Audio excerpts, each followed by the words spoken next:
Welcome to Crypto in a Minute. Crypto, the #1 YouTube channel for crypto education, and here we explain topics of the cryptocurrency world using analogies, stories, and examples so that you can easily understand them. In this video, we are going to explain. I did a quick Google search. What is Web 3.0? After a few comments on previous videos or asking me to cover it, and someone in our free Discord suggested it, but I didn't really get an answer. In fact, I got a few answers that didn't really match up. So if you're watching this video, get ready to learn exactly what Web 3.0 is and what it means for cryptocurrencies. In this video, we are going to explain what Web 3.0 is, how cryptocurrency ideas tie into the evolution of our current internet, and what it means for you as a user. Before we officially start this video though, I just want to say that there's not some internet encyclopedia here that's verified by the Institute of Global Technology that has a strict definition of what Web 3.0 is. So instead, I'm going to give you a rough definition of what the internet says. Web 1.0 is what a lot of people are saying Web 2.0 is. And then I'll explain this new phenomenon that a lot of people are calling Web 3.0. Let's start with 1.0, an initial overview of what the internet was between the years of 1991 and 2000 for the internet was mostly a bunch of static pages, meaning that whenever you loaded them, they just showed some stuff and that was it. Some called it read-only. There wasn't any logging in or interacting with posts or viewing analytics. Most of the early internet wasn't even profitable by ads. It was mostly just like one big Wikipedia, all hyperlinked together. Now, of course, with time, we slowly made improvements, and things like Flash and JavaScript added many new different features. However, during this time, the uses of the internet were consumers. They went to the internet to consume information. Next, we have Web 2.0 from around 2004 until now. During this time, the web evolved a lot, but one of the biggest changes was the interactivity of the internet. This meant that not only did we get information from pages, but the web pages started getting information from us as we viewed Facebook and YouTube and performed Google searches.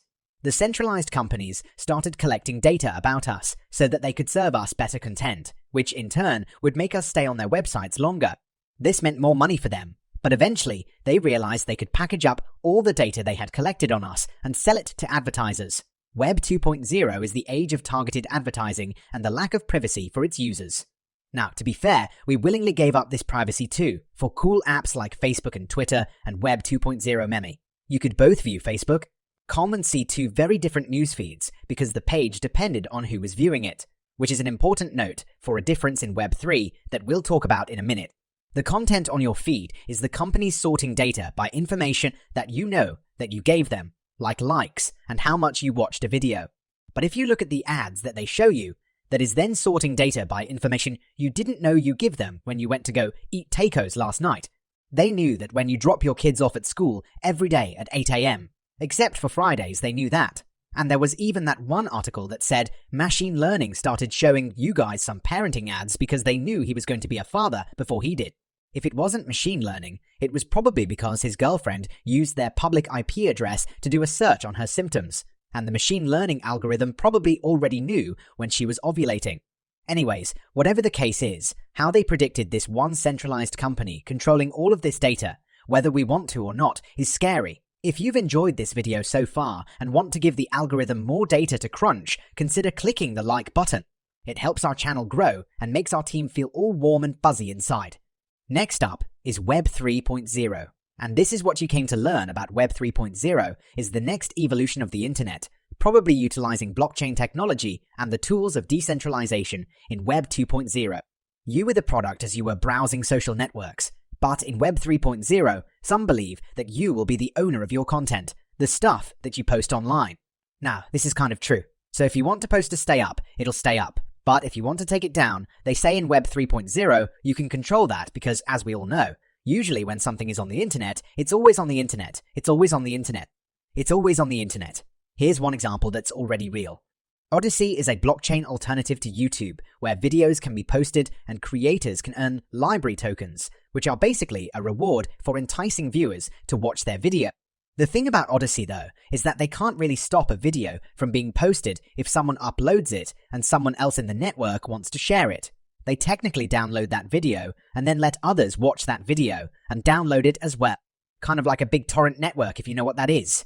To expand on this, your post couldn't get taken down because your post wouldn't just be on one of Facebook's servers.